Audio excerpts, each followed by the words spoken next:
Hello, my name is Charles, and in today's video, we are going to talk about how to be a better listener.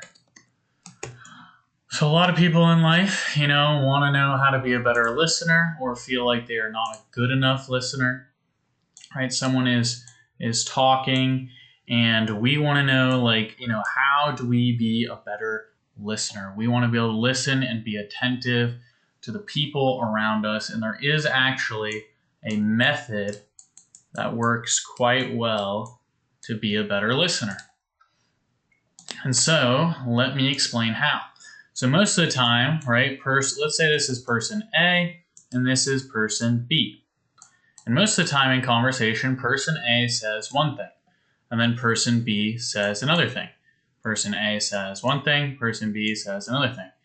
And if we charted, right, where their conversations would going, they'd be going in kind of different directions.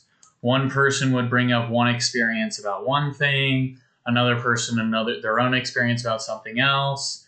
And it's not like the two people are on the same page or on the same wavelength, right? And so they're kind of just like each person is essentially kind of just waiting for their chance to speak, right? It doesn't feel like they're truly understanding you or getting you.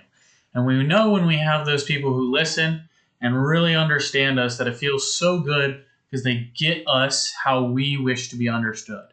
So our main goal, right, is to understand and love how they feel or wish to be understood and loved when we listen. So the way we're going to do this is now, let's say person A speaks, right? Here's person B. Person A says, I feel so tired because of work. Person B is now going to say, sounds exhausting. Sounds like your work is exhausting. And in your own words, you are essentially going to reflect back to them what they just said. And now they say, let's say they say, I don't like my boss. I don't like my boss. And now you are going to say, let's say, maybe here you ask a question, why don't you like your boss?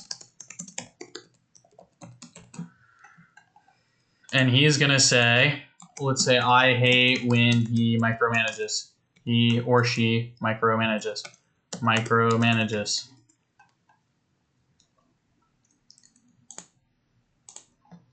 It sounds pretty draining when your boss micromanages.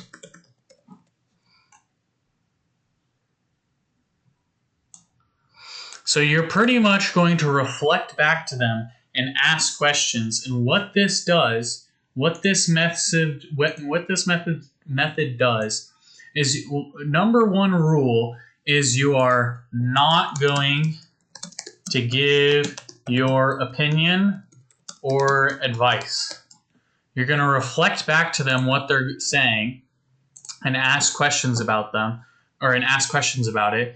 And so when person A, for example, goes this way and then this way in the conversation, what now happens is instead of person B going off on their own direction, person B goes this way and then follows you.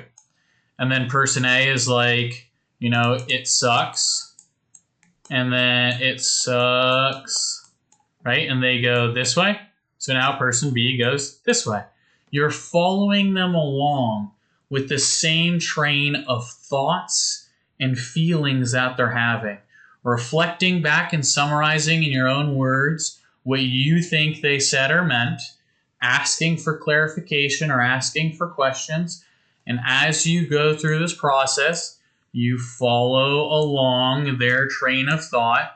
And now you are on the same page. And what happens is the empathy and the mirror neurons and the love that you are now, like through mirroring them and in deeply listening and reflectively listening, they're going to feel understood, kind of loved and listened to, because you're giving them your full attention and you're not giving them your opinion or advice. What we don't want to do is tell your boss to F off. We don't want to just tell them what to do. We want to empathetically just listen and understand them, because the ultimate goal, as we remember, is to understand them as they wish to be understood. And then that way, when someone truly understands you and reflectively listens and follows along your same train of thought and emotion, what then happens? Well, as a person, you feel understood, you feel cared for, and you feel attended to. And the best way you can do this is by presently listening to them. So when someone is talking, right, you're not waiting for your chance to speak. You're not trying to give advice on how to solve it. You're simply listening and then reflecting back what they're saying, asking for clarification. You are there to understand them and not tell them what to do, how to live, or control their behavior. So I hope this helps, and I hope everyone watching now is like, okay, well, now I got a solid way to kind of reflectively listen, to open my ears. I mean, as the old analogy goes, right, we have 2 ears and 1 mouth, so we should do twice as much listening as we do talking. So always try to find opportunities to listen to other people, to make them feel loved and understood. And I trust me, it'll help. Their goal is to always to understand and love as they wish to be understood and loved. God bless, and I hope this helps.